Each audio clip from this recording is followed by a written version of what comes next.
Assalamualaikum warahmatullahi wabarakatuh.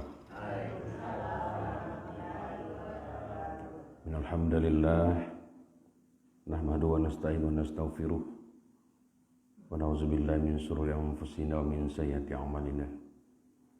May yahdihillahu fala mudhillalah wa may yudhlil fala hadiyalah. Asyhadu an la ilaha illallah wahdahu la syarikalah wa asyhadu anna Muhammadan abduhu wa rasuluhu la nabiyya ba'da amma ba'du. Terima kasih Allah, hari ini Engkau bangunkan lagi kami dari tidur kami. Terima kasih Allah, hari ini Engkau izinkan lagi kami menyaksikan orang-orang yang kami cintai ada di dekat kami. Terima kasih Allah atas nafas yang Engkau karuniakan kepada kami pagi ini. Terima kasih Allah atas kesempatan yang Engkau berikan pada kami bisa hadir di subuh berjamaah di musala kami ini. Terima kasih Allah. Salat beriring salam kepada Nabi besar Muhammad sallallahu alaihi wasallam. Allahumma shalli ala Muhammad wa ala ali Muhammad. Mudah-mudahan tercurah limpah kepada junjungan alam keberkahan, keselamatan, dan terus kita bermohon pada Allah dengan segenap jiwa kita. Kelak Allah pantaskan kita masuk dalam barisan panjang orang-orang yang dapat syafaat dari beliau. Kelak di yaumil akhir Allah izinkan kita yang banyak dosa ini bisa mencium tangan Rasulullah dalam surganya. Amin ya rabbal alamin. Baik Bapak Ibu, sebelum kita lanjutkan Rijalun Halal Rasul kita pada pagi hari ini, izinkan saya menyampaikan kabar duka. Inna lillahi wa inna ilaihi raji'un. Telah berpulang ke rahmatullah. Yang pertama, Kakanda Fauzan Helmi Tasuhud Esos MAP, Kepala Dinas Kominfo Kabupaten Agam. Yang kedua, Bu Fatimah Esos MSI, Kepala Dinas Perindakop Kabupaten Agam.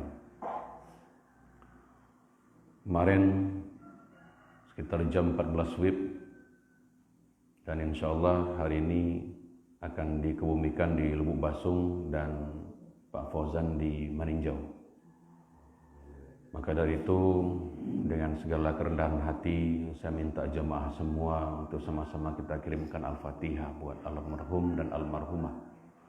Mereka adalah putra-putra terbaik Kabupaten Agam yang kejujuran, dedikasi dan kebaikannya kepada umat insya Allah sangatlah banyak, dan mudah-mudahan Allah balas dengan sejuta kebaikan. Mudah-mudahan Allah tempatkan mereka di tempat yang terbaik di sisi Allah. Alam kuburnya Allah jadikan sebagian dari taman-taman surganya Allah, dan mudah-mudahan kelak mereka Allah golongkan menjadi para penghuni surganya Allah. Maka dari itu saya mohon kepada kita semuanya, sama-sama kita rundukkan kepala kita sejenak, kita bacakan Al-Quran Al-Fatihah. A'udzubillahi minasyaitonir rajim. Bismillahirrahmanirrahim. Alhamdulillahirabbil alamin. Arrahmanir rahim. Maliki yaumiddin. Iyyaka na'budu wa iyyaka nasta'in. Ihdinas siratal mustaqim. Siratal ladzina an'amta 'alaihim ghairil maghdubi 'alaihim waladdallin. Amin. Ya Allah, sampaikanlah pahala yang kami baca ini kepada almarhum dan almarhumah ya Allah. Mudah-mudahan mereka memiliki tempat yang terbaik di sisi-Mu ya Allah. Amin. Baik Bapak Ibu, sejatinya setiap kita mendengar berita duka itu sebagai pengingat bagi diri-diri kita hari ini, bahwa yang paling dekat dengan manusia itu bukanlah orang tuanya, bukanlah ibunya Bapak Ibu, bukanlah anaknya, tapi yang paling dekat dengan manusia itu adalah kematiannya sendiri. Bisa jadi Bapak Ibu, pagi ini adalah pertemuan terakhir kita.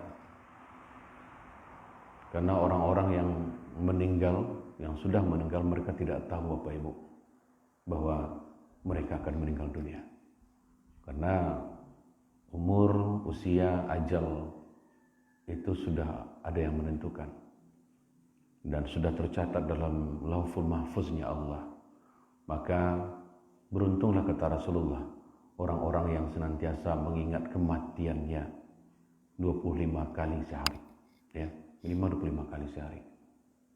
Maka jangan merasa bahwa diri kita masih muda, masih jauh kematian dari kita. Jangan merasa seperti itu.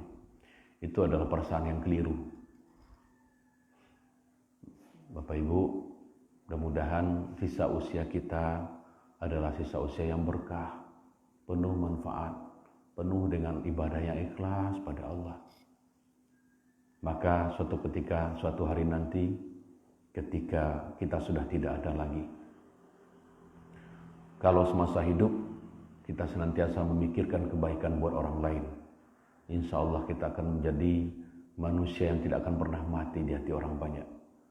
Mungkin jasad kita sudah tidak ada, mungkin raga kita sudah hancur di kandung tanah, tetapi akan terus ada doa-doa yang menyibak tabir angkasa untuk kita. Kenapa? Karena semasa hidup kita senantiasa memikirkan kebaikan buat tetangga, kita senantiasa memikirkan buat orang banyak. Insya Allah orang-orang yang memikirkan kebaikan untuk orang lain akan senantiasa hidup di hati banyak orang. Tetapi orang-orang yang hanya mau memikirkan dirinya sendiri, maka dia akan menjadi manusia kecil dan akan selamanya menjadi kecil. Bapak Ibu, hari ini mengisi waktu kita seperti biasa, saya akan memulai dari sebuah hadis Rasulullah SAW yang mungkin sudah sering sekali kita dengar. Dari Abu Hurairah radhiyallahu anha, ia berkata bahwa Rasulullah SAW bersabda, sesungguhnya Allah tidak melihat pada bentuk rupa dan harta kalian, akan tetapi Allah hanya melihat pada hati dan amalan kalian. Hadis riwayat Muslim. Dan Al-Hujurat ayat 13, Allah berfirman dalam Al-Quran, yang artinya, sesungguhnya orang paling mulia di sisi Allah adalah orang yang paling takwa di antara kamu. Nah, maka ada satu kisah sahabat Rasulullah SAW yang begitu menyentuh karena memilih jihad bersama Rasulullah SAW. Dia lebih memilih jihad daripada kenikmatan dunia. Allah pun menjadikannya syahid dan menjadi rebutan para bidadari surga. Siapa dia? Dialah Julaibib radhiyallahu anhu. Begitu ia dipanggil, namanya Julaibib. Siapa namanya? Julaibib. Nah, namanya menunjukkan kalau ciri fisiknya itu kecil, kerdil, pendek, dan Julaibib merupakan nama yang tak biasa dan tidak lengkap. Karena nama ini bukan dia sendiri yang menghendaki. Nama Julaibib tadi bukan dia sendiri yang menghendaki, bukan pula orang tuanya. Julaibib hadir ke dunia tanpa mengetahui si ayah, si andainya, tanpa mengetahui siapa ayah dan siapa ibunya. Nah, tampilan fisik dalam keseharian Julaibib yang lusuh, pendek, hitam, kerdil, lusuh, dan itu menjadi alasan orang lain tidak mau dekat-dekat dengan Julaibib. Malah orang bersoboknya Julaibib tuh. Allah lusuh, babaun, ya, aromanya kurang sedap, pendek lagi, hidup lagi, kan seperti itu. Masya Allah. Karena wajahnya sangar, ya, fakir, kainnya usang, pakaiannya lusuh, dan kakinya pecah-pecah, tidak beralas, tidak pakai terempan. Begitu Julaibib.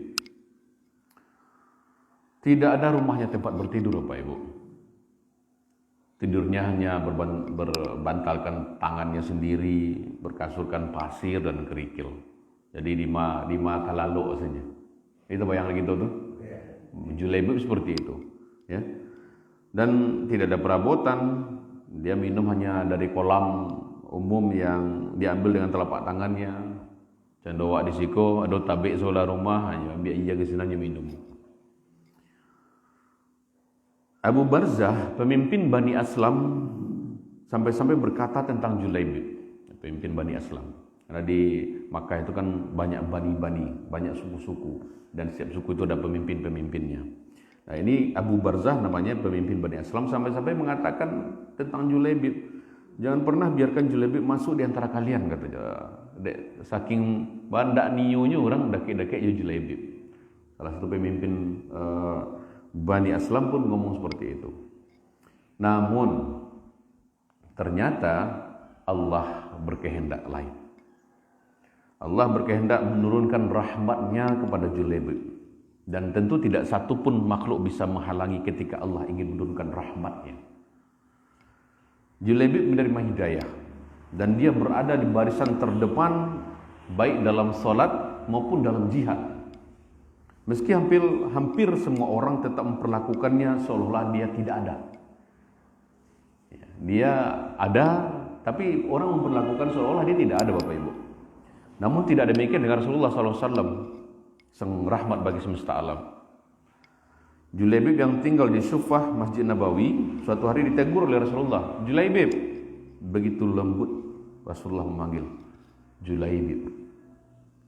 Tidakkah engkau menikah, kata Rasulullah. Lalu apa jawaban Julaibib?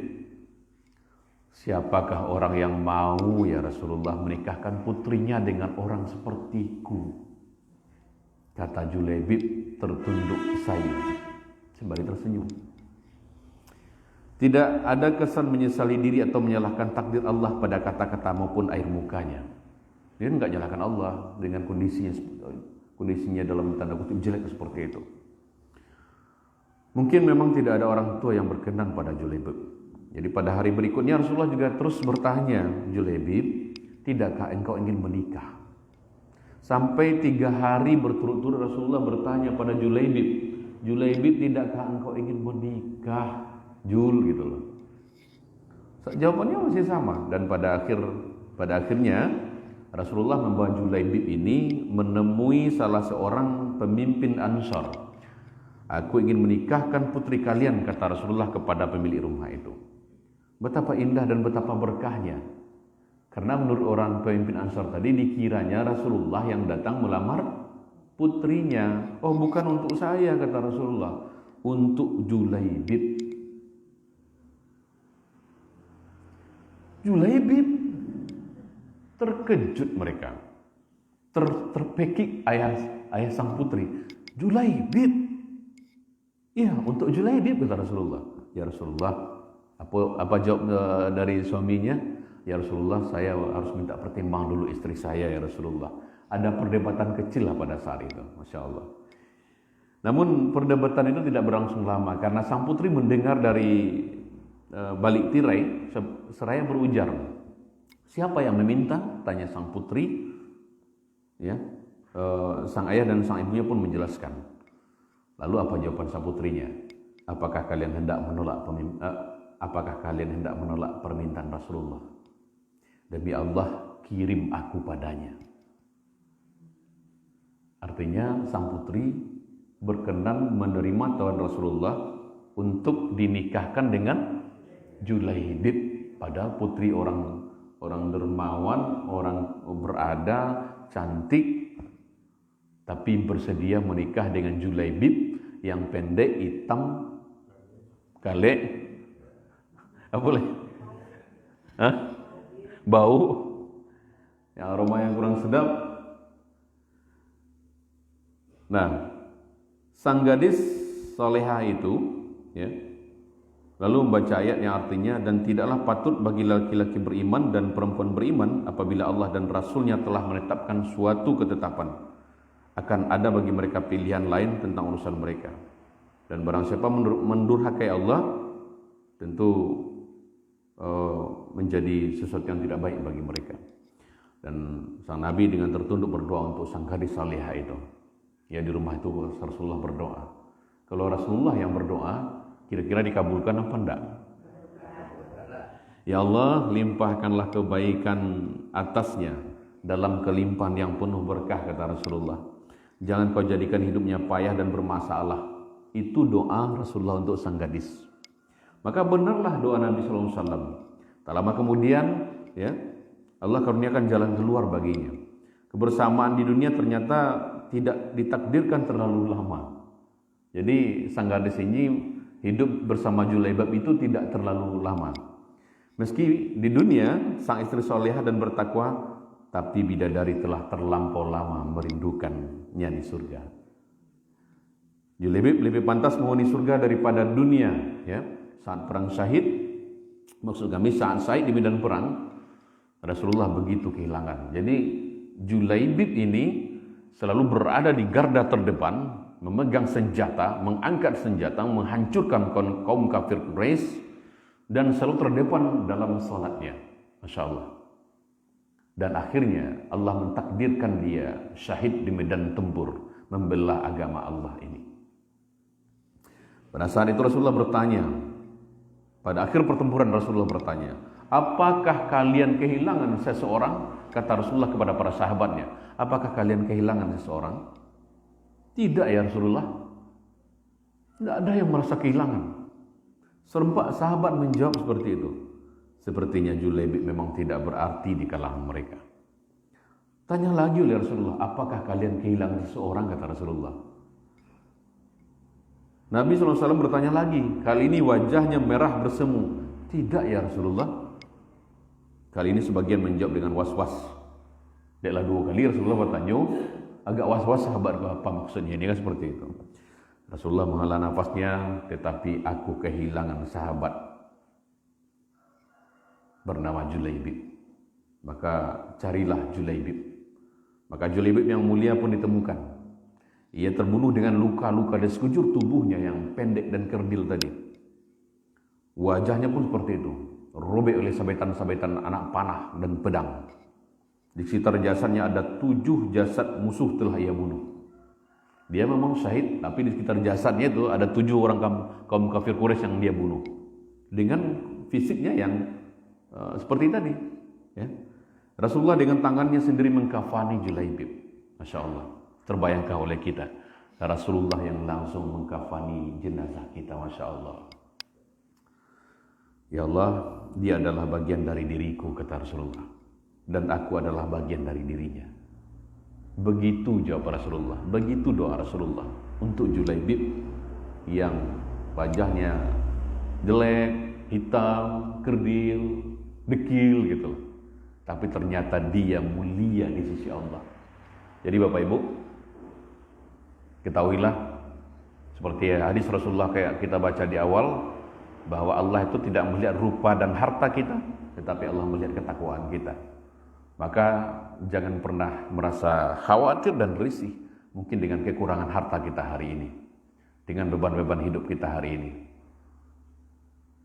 Asal kita mulia di sisi Allah, jaga kualitas ibadah kita, senantiasa berhusnuzon pada Allah atas hidup yang mungkin berat hari ini kita hadapi. Walau alam, saya tidak tahu seperti apa beban yang Bapak dan Ibu pikul detik ini sampai pagi ini. Mungkin ada di antara kita yang sedang dililit utang piutang hidupnya hari ini. Mungkin ada di antara kita yang hari ini mungkin sedang tidak harmonis rumah tangganya. Atau ada di antara Bapak dan Ibu punya anak tapi nggak patuh dan nurut pada kedua orang tuanya. Atau mungkin ada di antara kita yang hari ini sedang berusaha membangun bisnis tapi selalu gagal dan gagal terus. Maka jangan pernah husnuzon sama Allah. Insya Allah begitu cara Allah, ya. Kangen dengan kita Bapak Ibu. Allah berikan kita beban, Allah berikan kita cobaan, karena Allah kangen dengan kita. Allah pengen lagi mendengar tasbih-tasbih kita di penghujung malam yang mungkin selama ini sudah tidak kita lakukan lagi. Allah pengen melihat kita sholat duha dengan khusyuk yang mungkin selama ini sudah nggak kita lakukan lagi. Allah pengen kita saum Senin Kamis yang mungkin selama ini sudah kita lupakan. Allah pengen kita dekat kembali dengan Allah. Maka Allah colek kita dengan permasalahan-permasalahan hidup. Tapi yakinlah, tidak satupun beban yang Allah berikan pada kita di luar kesanggupan kita. Kalau beban yang Bapak dan Ibu rasakan hari ini teramat berat untuk dipikul, percayalah, itu sudah sesuai dengan porsi kita Bapak Ibu. Bisa dipahami sampai di sini Bapak Ibu? Alhamdulillah. Nah, demikianlah kisah Julaibib yang akhir hayatnya berakhir syahid ketika membantu Rasulullah SAW dan para sahabat. Pilihannya berjihad dan merindukan syahid mendapatkan bidadari surga insyaAllah. Mudah-mudahan kisah Julaibib tadi memotivasi kita untuk senantiasa meningkatkan kualitas ibadah kita. Tidak penting berapa banyak harta kita, Tidak penting berapa tampan dan bagusnya wajah kita, tapi yang paling penting adalah seberapa hebat ketakwaan kita pada Allah, seberapa besar kemampuan kita, kemauan kita untuk menjalankan perintahnya dan berusaha menjauhi larangannya. Itu saja Bapak Ibu pagi hari ini.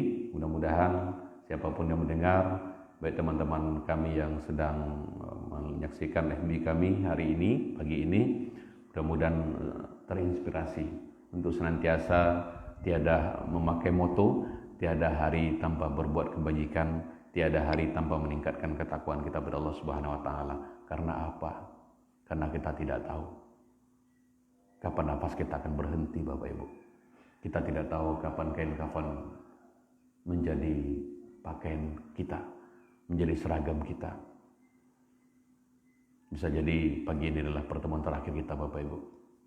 Besok, lusa kita tidak akan bertemu lagi. Maka dari itu, yuk sama-sama kita fatawasaw bil haq, fatawasaw bis sabr. Saling ingatkan dalam kebaikan. Ya.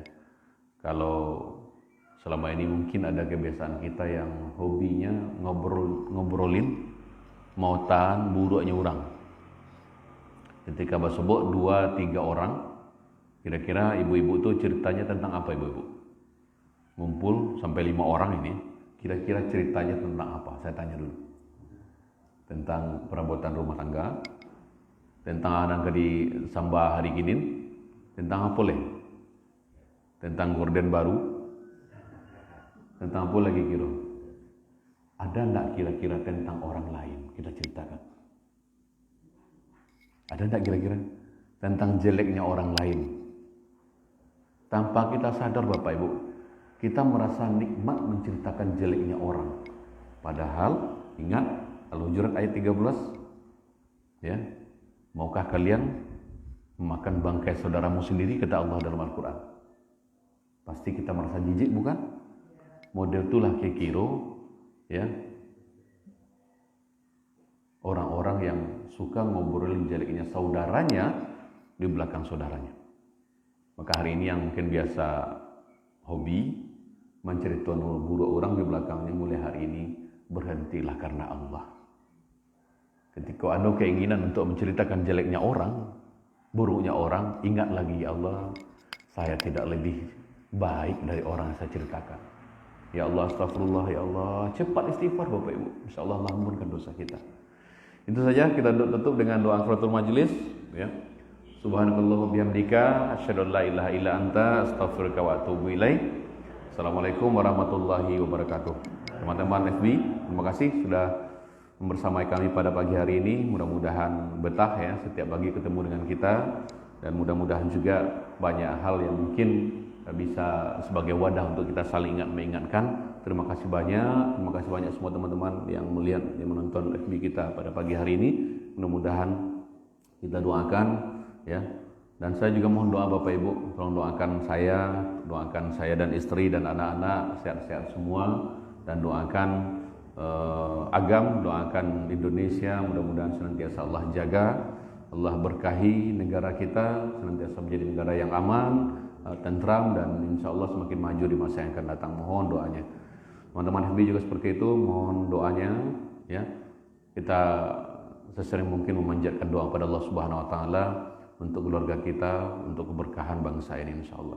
Bila taufiq wal hidayah. Wassalamualaikum warahmatullahi wabarakatuh.